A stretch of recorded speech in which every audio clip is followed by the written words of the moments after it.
Hi guys, Andhra king తాలూకా cinema అయితే చూసొచ్చిన మీ actor by రాము గారు, భాగ్యశ్రీ గారు, ఆ, డైరెక్టర్ బై మహేష్ బాబు గారు. మహేష్ బాబు గారి సినిమా ఇంతకు ముందు మిస్టర్ శెట్టి, మిస్టర్ పులి శెట్టి ఆ సినిమా కూడా బాగుంటది. సినిమా గురించి మాట్లాడుకునే ముందు మన ఛానల్ ఎవరైతే సబ్స్క్రైబ్ చేసుకోండి, షేర్ చేయండి, కామెంట్ చేయండి. ఇక లేట్ చేయకుండా సినిమా లోపలికి వెళ్తే వెళ్ళిపోదాం. ఈ సినిమాలో ఒక సూపర్ స్టార్ ఉంటాడు భయ్య. ఆ సూపర్ స్టార్ కి ఒక కష్టం అయితే వస్తుంది. ఒక సూపర్ స్టార్ కోసం ఒక డై హార్డ్ ఫ్యాన్ ఏం చేస్తాడో అనేది మీరు సినిమా చూసి తెలుసుకోండి. ఫస్ట్ మనం ఈ సినిమాలో పాజిటివ్ గురించి మాట్లాడుకుందాం భయ్య. పాజిటివ్ విషయానికి వస్తే రామపోతినేని గారు, భాగ్యశ్రీ గారు లుక్ మాత్రం సూపర్ ఉంది. రామపోతినేని గారి లుక్ సూపర్ ఉంది, భాగ్యశ్రీ గారు కూడా సూపర్ ఉన్నారు ఈ సినిమాలో.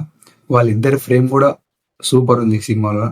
ఫస్ట్ హాఫ్ లో ఫస్ట్ హాఫ్ సాగితే చాలా బాగుంది.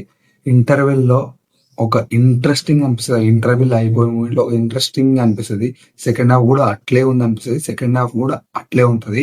ఈ సినిమాలో ప్రతి ఒక్కరి క్యారెక్టర్ మాత్రం సూపర్ చేసిరు బాయ్. యాక్టింగ్ పరంగా కానీ ప్రతి దానికి సూపర్. ముఖ్యంగా రాము పోతినేని గారు ఒక ఎనర్జెటిక్ స్టార్ అనిపించుకునేలా చేశారు. ఆ డాన్స్ తోటి, ఆ ఎనర్జెటిక్ గా డాన్స్, ఆ యాక్టింగ్ అదిరిపోయింది అసలు.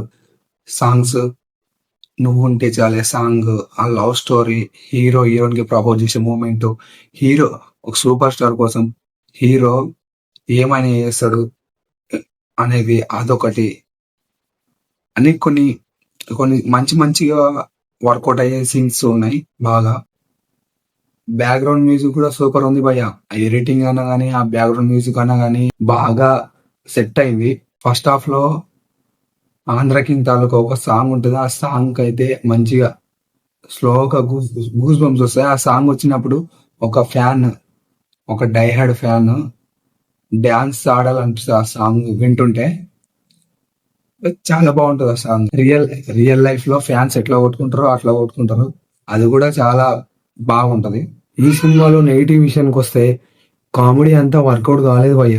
ఈ సినిమా స్టార్టింగ్ లో అంతా మంచిగా అనిపించలేదు భయ్య నాకైతే. ఈ సినిమా ఒక సినిమాకి సంబంధించిన సూపర్ స్టార్ బేస్డ్ భయ్య. ఆయన అప్పటికే 99 సినిమాలు చేసింటాడు. 100వ సినిమాకి 100వ సినిమా షూటింగ్ జరిగేటప్పుడు ఆయనకి ఆ కష్టం వస్తుంది. ఆ కష్టం అంత పెద్ద స్టార్ కి వస్తే ఇగ్నోర్ చేయాలి, నార్మల్ గా అనుకోవాలి. అంతేగాని అసలు ఆ కష్టం అంటే అంత నమ్మశక్యంగా అనిపిస్తలేదు. అంటే అంత పెద్ద స్టార్ కి అదొక లెక్కనా అనిపిస్తుంది. ఆ కష్టం ఏంటో, అసలు ఏం కష్టం వస్తుంది అనేది మీరు సినిమా చూసే తెలుసుకోండి. మొత్తానికి ఈ సినిమా అయితే బాగుంది భయ్. చూడొచ్చు అంటే చూడొచ్చు అంట. ఈ సినిమా చూసిన తర్వాత మీకు ఎలా అనిపించిందో కామెంట్ చేయండి అండ్ సబ్స్క్రైబ్ చేసుకోవడం మర్చిపోకండి. నెక్స్ట్ వీడియోలో కలుద్దాం. Bye bye.